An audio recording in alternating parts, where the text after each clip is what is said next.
आज आपला ट्रिपचा 6वा दिवस. तर आता आपण उटीवरून बंदीपूर या मार्गे मैसूरला जाणार आहे. उटी टू मैसूरू हे अंतर 127 किलोमीटर असून साधारणतः 3.5 तास आपल्याला लागणार आहे ट्रॅव्हल करायला. उटीवरून मैसूरकडे जाताना थोड्याच अंतरावर डाव्या हाताला एक पहिला पॉईंट फॉरेस्ट हा पॉईंट लागला आपल्याला. तर या ठिकाणी एंट्री फी पर हेड 30 रुपये आहे. तुम्हाला दाखवतो मी या ठिकाणी पाईन फॉरेस्ट उटी.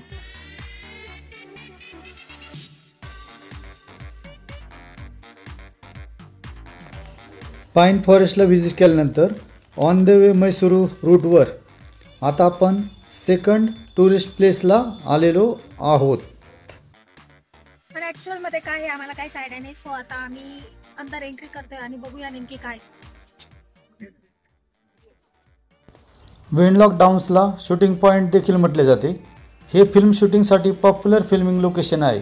कुछ कुछ होता है, दीवाना आणि राजा हिंदुस्तानी अशा बऱ्याच मूवीमध्ये या हिरव्यागार टेकड्या दाखवल्या गेलेल्या आहेत. वेनलॉक डाऊन नेचर ट्रेस हा पॉईंट फोटो शूटिंग रील्स शॉर्टसाठी उत्तम आहे. तर मी आवर्जून सांगेल आपल्याला की या रूटने जर आपण प्रवास करत असेल तर या पॉईंटला अवश्य भेट द्या. त्यानंतर अजून थोडं पुढे ट्रॅव्हल केल्यानंतर आपल्याला निडल रॉक व्ह्यू पॉईंट हा पाहायला मिळेल. या ठिकाणी जाण्यासाठी 20 रुपये चार्जेस आहे. म्हणजेच 20 रुपये पर हेड तिकीट आहे. आणि साधारणतः 400 मीटर चालत गेल्यानंतर आपल्याला निडल रॉक व्ह्यू पॉईंट पाहायला मिळतो. कुठे टायगर हरिण हा पण मोठा कळप आहे.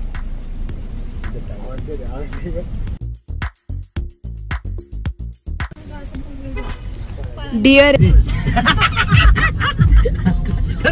तो जरा एज वाटतोय. हा एज वाटतोय ना. हा किती भारी पडत. हा मस्त. अरे शिंग किती भारी आहे. हा मोठे आणि जॉईंट आहे पूर्ण जंगल. आता आपण ऑन द वे कुठेतरी लंच करून डायरेक्ट वृंदावन गार्डनला जाऊया. वृंदावन गार्डनच्या बाजूलाच रॉयल गार्डन ह्या ठिकाणी स्टे केला. हॉटेल आम्हाला चांगलं भेटलं ह्या ठिकाणी. ॲक्च्युली आजचे 4-5 दिवसापासून आम्ही ट्रॅव्हल करतो त्यामधलं हे बेस्ट हॉटेल आहे.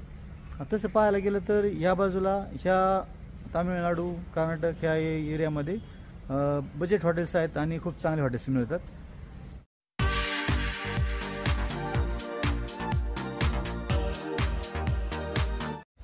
या रॉयल गार्डनला स्विमिंग पूल सोबतच पाठीमागे तुम्ही पाहत असाल जिमची सुविधासुद्धा अवेलेबल आहे. आणि खूप छान हा हॉटेल ह्या ठिकाणी मिळाला आम्हाला राहायला वृंदावन गार्डनच्या बाजूलाच. तर खरंच मी सांगेल की ह्या बाजूला कधी तुम्ही ट्रॅव्हल केला तर रॉयल गार्डन आणि खूप बजेटमध्ये हॉटेल आहे, परवडणारं हॉटेल आहे. तर तुम्ही अवश्य स्टे करा.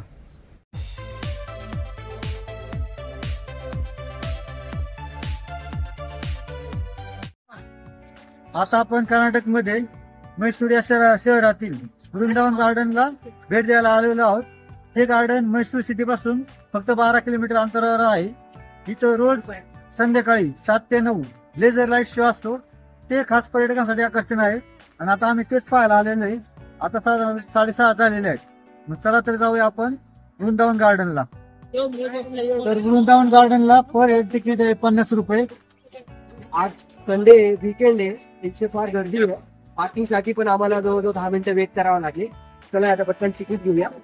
त्याला आम्ही लाईनला लागलेलो आहे. गर्दी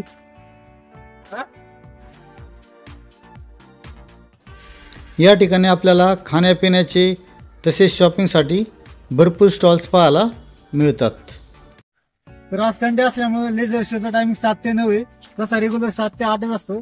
आता 6:30 झालेले आहे. तर आम्ही असं ठरवलं अगोदर गार्डन पाहूया. तर जस्ट आम्ही गार्डन मध्ये एंट्री केली तर ह्यांची रिएक्शन काय आहे ते ऐका पण नाही आता. आणि खरंच गार्डन कसं रिएक्शनचं आहे. वृंदावन गार्डन त्याच्या अलौकिक सौंदर्य आणि भव्यतेसाठी जगप्रसिद्ध आहे. हिरव्या रंगाचा एंडलेस विस्तार, रंगीबिरंगी फुलांनी नटलेले टेरेस गार्डन्स, त्यांच्या सिमेट्रिकल डिझाईनसाठी हे गार्डन प्रशंसनीय आहे. आम्ही इथे वॉटरफॉल बघितले. वॉटरफॉल काय बोलत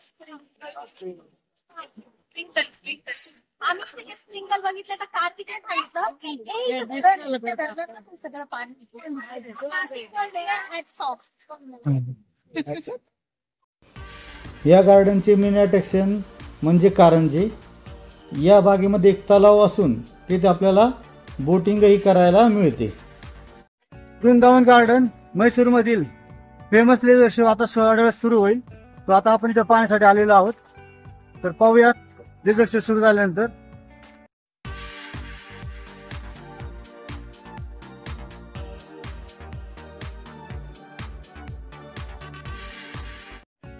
आता जस्ट लेझर लाईट शो हा संपला. तर मी ह्या शो बद्दल असंच सांगेल की आपला पुणे जिल्ह्यातील पिंपरी चिंचवड येथील बर्ड व्हॅली उद्यान मधील लेझर लाईट शो त्याच्यापेक्षा खूपच चांगला आहे. आजचा ब्लॉग आपण इथेच संपूया. भेटूया लवकरच नेक्स्ट ब्लॉग मध्ये. राधे कृष्णा.